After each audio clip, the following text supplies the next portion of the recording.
Okay, wasn't planning on doing this, but here's another rambly one, alright? So again, apologies for background noise, apologies for, you might hear my heater go off. It's very, very cold right now. But, alright, so, at the time that I'm recording this, I have just gotten back from seeing Five Nights at Freddy's 2. When it comes to Five Nights at Freddy's, I've never played any of the games myself. My son is a huge Five Nights at Freddy's fan, has been for years, ever since the beginning. But I've always been curious about it because at least it was a concept that was interesting. You know, haunted animatronics. I grew up in the era where Chuck E. Cheese was big. When I was like 6 or 7 years old, we had both Chuck E. Cheese and Showbiz Pizza. We went to both in there, and that was fine. Here's the real problem. Seeing Five Nights at Freddy's 2, the movie, so I know the lore, I know it, even though the fan theories have gotten so out of context that I have absolutely no fucking clue what the hell the consensus is as to what the hell's going on in Five Nights at Freddy's right now as a franchise. And I now, after seeing the movie of Five Nights at Freddy's 2, I've realized what it is. Scott Cawthon doesn't know how to tell a fucking story. Don't get me wrong, the movie's entertaining. The movie's entertaining, it holds together better than anything else with a FNAF storyline, but yeah, but if you didn't pay attention to the credits, you would have noticed that the first Five Nights at Freddy's movie, Scott Cawthon was only one of 3 writers on that, which meant the script got rewritten. Scott's flying solo on this second one. Yeah, Scott Cawthon does not know how to tell a story. He really doesn't. You know, obviously, he couldn't have anticipated the total phenomenon that FNAF became when he made that first game. All he needed was a basic concept as to why these animatronics would be murdering you. And then, as we all know, it just basically, he's moved on to the next thing and the next thing and the next game, and whenever people pointed out problems, he would try to backfill it. Basically, there are 2 video game franchises which are built on a foundation of backfilled plot holes, and that's Five Nights at Freddy's and Kingdom Hearts, and you know I'm right. You know I'm right. Okay? But we're not going to get into Kingdom Hearts today. I don't have 4 hours. So I'm going to try to avoid as many spoilers as I can with the second Five Nights at Freddy's movie here, because it just came out, obviously. But structurally, the movie's a complete mess. I mean, you can follow what's happening, sure, and fortunately we haven't gotten into the really bizarre things that the other Five Nights at Freddy's media has gotten into. Like, we are not at animatronics so advanced they can impersonate humans and nobody notices. We haven't gotten to that point yet. I have a sneaking suspicion that they're going to go in that direction soon. There is a character which most of the advertising has not mentioned is in the movie. And, yeah, when you see this character, you're going to look at them and go, oh god, he's a fucking robot, isn't he? We get no confirmation of this, but I strongly suspect it's what's happening. About the only thing story-wise that I can give Scott credit for is that this movie actually does make it clear the relationship between the original animatronics in the first FNAF, the withered animatronics, and the toy animatronics from FNAF 2. These are 3 separate sets of animatronics. That we actually have clarification on that. Okay, great. Makes everything that clear. And that's about all that it makes clear. Scott does not know how to tell a story. He really doesn't. He just kind of goes from one thing to the next thing to the next thing to the next thing.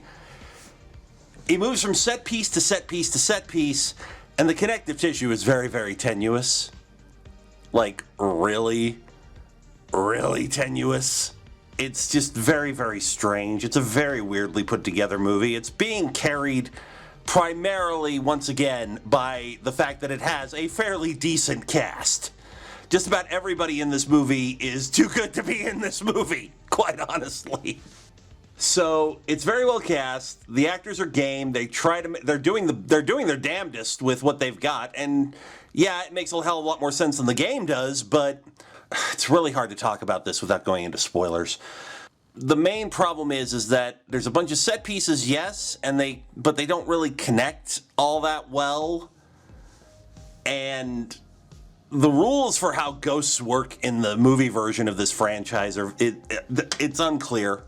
Because sometimes they either inhabit the animatronics, or they're just ghost kids who other people can see for no readily apparent reason. There seems to be no rhyme or reason to it. The marionette is kind of the main bad guy in this one, and apparently it can possess people now and needs to possess people to leave the restaurant. I don't understand how this is supposed to work. Although, kudos on the visual effects team. Anybody when you see people who are possessed by the marionette, they look creepy as fuck. That some solid nightmare fuel there. Not particularly scary, but just definitely like, oh god, I don't want that in my house. But as an example, I mean, there's two main things that kind of made me go, oh god, Scott doesn't know what he's doing again. To kind of give Scream fans a thing in there, we have Skeet Ulrich in this movie, and he plays Henry. They don't say Henry Emily, they just call him Henry, and his daughter is Charlotte, and that's all we get. So don't get too excited.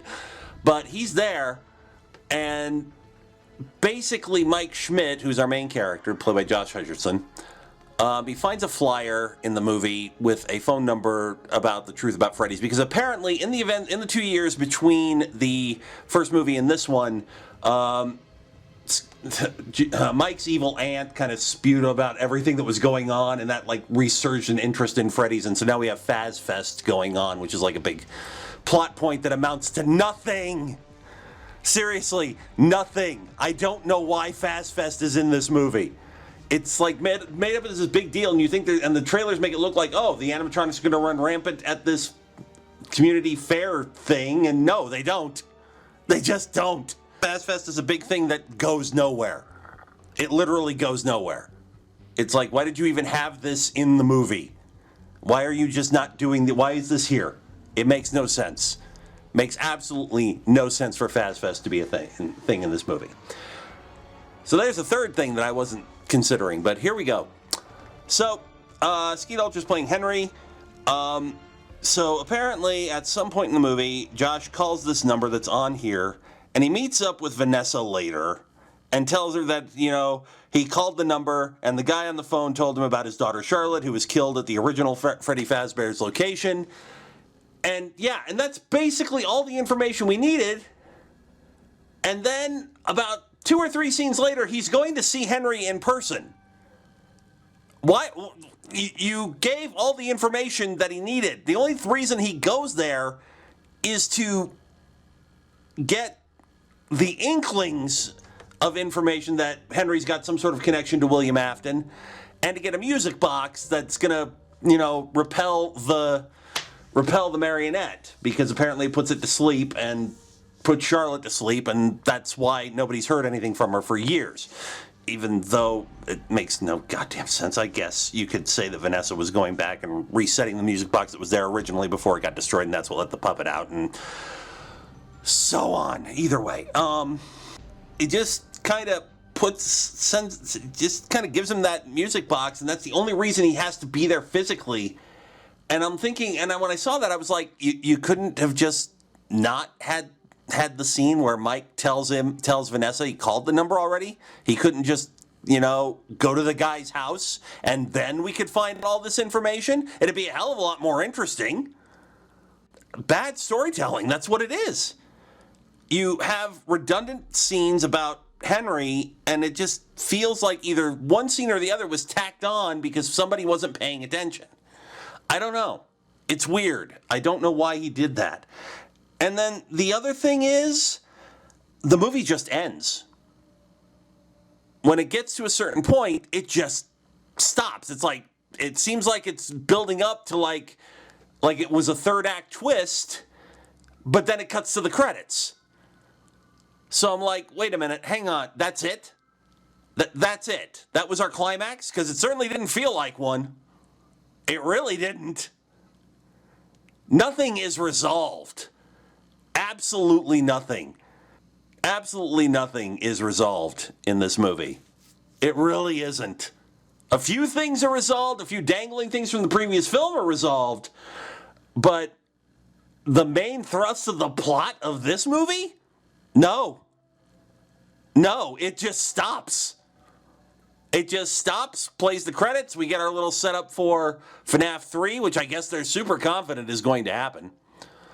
And it just ends. And this was the proof to me that Scott is totally making shit up. If he has a plan, it's a bad plan. If he has a plan in the games, it's a bad plan. I mean, let's face it, this was a man who famously did not tell Steel Wool what the actual story of Security Breach was while they were developing it, and that's why that game is such a huge mess, from what I understand. Nothing makes any sense in it. Watch a playthrough. Nothing that happens in Security Breach makes any sense. I mean, good Lord. Either Scott has a terrible plan, or for all these years, he's just been seeing what the fan community comes up with theory-wise and figures it out and tries to put his own spin on it. And this time, because nobody else was doing another pass at the script, it's like not his worst instincts as a writer, but many of the same problems. Redundant information, scenes that should have been combined with other scenes, and again, an ending that isn't. Again, it's not a bad movie, but it's not a well-written one. Oh my God. Okay, I just had to get that out. I really did. You know, go see the movie. It is a fun time. If you've got kids who are into FNAF, you won't be bored. I guarantee you will not be bored. You'll at least be entertained. But again, most of the heavy lifting in this movie is being done by the actors and, of course, the great suits and effects that they did, that they get. Jim Henson's Creature Shop is back with the next generation of FNAF suits and animatronics. So, you know, it looks good. There's a few other surprises in there as well. A couple of really, actually well-done jump scares that have nothing to do with the animatronics. But, yeah. Some not bad nightmare sequences, too. Some not bad nightmare sequences, too. All right. So I just had to get it out. It's true. It's official. Scott Cawthon doesn't know how to tell a story. He really doesn't, and that's why this franchise's lore is such a mess, and why people are driving themselves crazy trying to figure it out, because I don't think even Scott knows his own lore at this point. I really don't. And if somebody could just, you know, I'm going to poke some more fun at game theory. Game theory? I don't even know what the hell you guys actually believe is the actual thing going on in the FNAF universe right now. If you could post something somewhere for that, I'm begging you.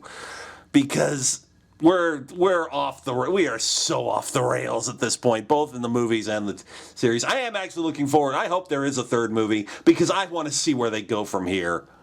Because I've got to see what bullshit gets done next. All right. I'm done. Go have some pizza. Enjoy the movie. Have a good weekend.